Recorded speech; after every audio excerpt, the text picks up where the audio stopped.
नमस्कार, आप देख रहे हैं लाइव हिंदुस्तान। हरियाणा के आईपीएस अधिकारी वाई पूरन कुमार के केस में दलित उत्पीड़न का एंगल भी देखा जा रहा है। उनकी पत्नी पी अमनीत कुमार ने इस केस में SC/ST एक्ट के तहत भी मामला दर्ज करवाया है। इसके अलावा रोहतक के एसपी नरेंद्र बिजारनिया का ट्रांसफर कर दिया गया है और इसी के चलते इस मामले में अब जाट फैक्टर भी सामने आ गया है, या यूं कहें कि ये मामला दलित बनाम जाट होता भी नजर आ रहा है। और इसकी वजह बनी है खाप पंचायतों का विरोध। जी हां, रोहतक के मानसरोवर पार्क में रविवार को एक मीटिंग हुई। इसमें कई खाप पंचायतों, ग्राम पंचायतों और छात्र संगठनों के प्रतिनिधि पहुंचे। इसके अलावा कुछ व्यापार संगठनों के लोगों ने भी हिस्सा लिया। इसके बाद इन लोगों की ओर से जिला प्रशासन के अधिकारियों को ज्ञापन भी सौंपा गया। खाप पंचायतों की ओर से मांग रखी गई कि एसपी नरेंद्र बिजारनिया के खिलाफ लगे आरोपों की सही से जांच हो, निष्पक्ष जांच हो और अचानक ही कोई एक्शन न लिया जाए। इनकी मांग है कि एसपी नरेंद्र बिजारनिया को उनका पक्ष रखने का भी मौका नहीं दिया गया। अहलावत खाप से जुड़े जय सिंह अहलावत ने कहा, एक जूनियर आईपीएस अधिकारी का यूं खुद अपनी जान दे देना दुखद है। पूरे समाज और हर नागरिक को इससे झटका लगा होगा। इस मामले की उच्च स्तरीय जांच होनी चाहिए और दोषियों के खिलाफ एक्शन होना चाहिए, लेकिन यह भी तय हो कि कोई निर्दोष व्यक्ति बलि का बकरा ना बन जाए। वहीं एक अन्य नेता ने कहा कि हमें जानकारी मिली है कि रोहतक के पूर्व एसपी नरेंद्र बिजारनिया के खिलाफ बिना किसी जांच के एक्शन लिया गया। उन्हें अपना पक्ष रखने का मौका नहीं मिला। बाकी और लोगों ने क्या कुछ कहा, आपको सुनवाते हैं। हम जहाँ भी जितने भी खाप प्रतिनिधि और जितने भी मेन जो भी हैं डिस्ट्रिक्ट वाइज, हल्का वाइज, वो मेन लोग आज आए हैं, क्योंकि हम बहुत ज़्यादा तादाद में ये उल्टा मैसेज जाता कि ये लोग इस तरह के ही हैं, ये दबाव बना के अपना काम करवाते हैं।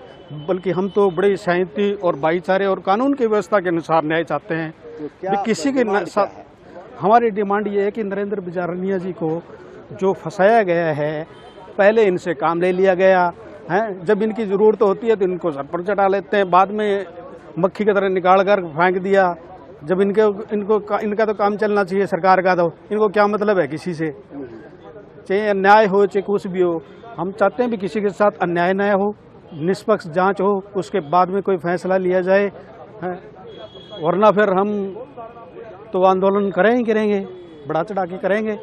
पर हम शांति और कानून व्यवस्था चाहते हैं इस राज्य के अंदर, किसी के ऊपर कोई एलिगेशन न लगे, भाईचारा हमारा खराब ना हो। तो उसी की डिमांड है, भाईचारा बनाना, सबको न्याय मिले। सभी समाज की 36 बिरादरी ने और सभी खाप प्रतिनिधियों ने जो है मेमोरेंडम सौंपा है। समाज के 36 वर्ग के लोग थे, मैं उसमें एक हिस्सा था।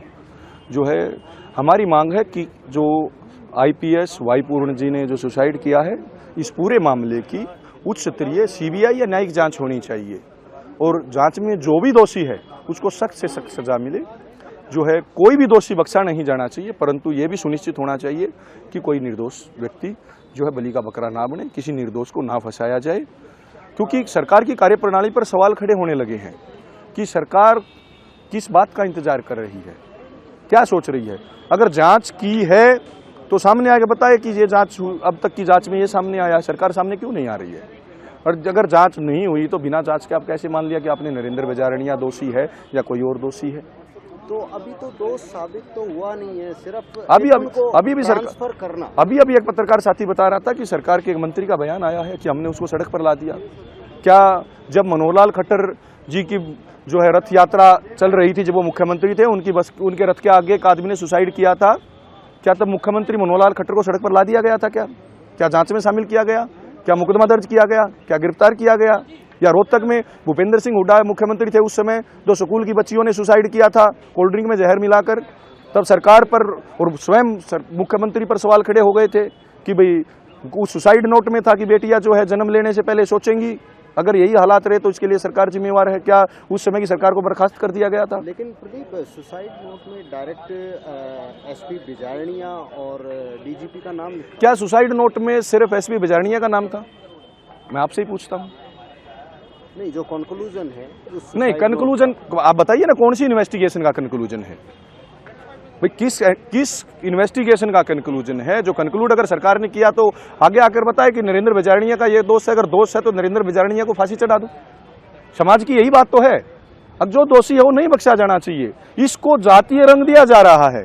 अगर 36 बिरादरी आकर न्याय की मांग कर रही है तो गलत, कुछ लोग राजनीतिक रोटियां सेक रहे हैं, जातिगत रूप दे रहे हैं मामले को, तो वो ठीक है। क्या लोग ये सवाल नहीं पूछेंगे, क्या जाति देखकर अधिकारी लगाए जाएंगे, क्या जाति देखकर जज लगाए जाएंगे, या जाति देखकर इन्वेस्टिगेशन की जाएगी? लोग नहीं पूछेंगे क्या? न्याय होना नहीं, न्याय दिखना भी चाहिए कि न्याय हो रहा है। तो सुना आपने, एक तरह से हम कहें तो हरियाणा के आईपीएस अधिकारी का ये मामला अब ऐसा लगता है कि जातीय रंग लेता नजर आ रहा है।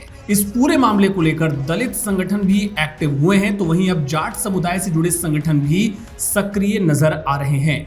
ऐसी स्थिति में हरियाणा सरकार पर भी निश्चित तौर पर दबाव रहेगा और चुनौती रहेगी कि कैसे वो इस संघर्ष से बाहर निकले। हाँ, पंचायतों ने कहा है कि अगर कोई गलत नहीं है तो फिर उसे आरोपों से अलग करना चाहिए और क्लीन चिट भी देनी चाहिए। लेकिन हैरानी की बात यह है कि जांच होने के पहले ही इस तरीके से खाप पंचायतों का एसपी के समर्थन में खुलकर आना, ज्ञापन सौंपना, ये भी अपने आप में कई सवाल खड़े कर रहा है।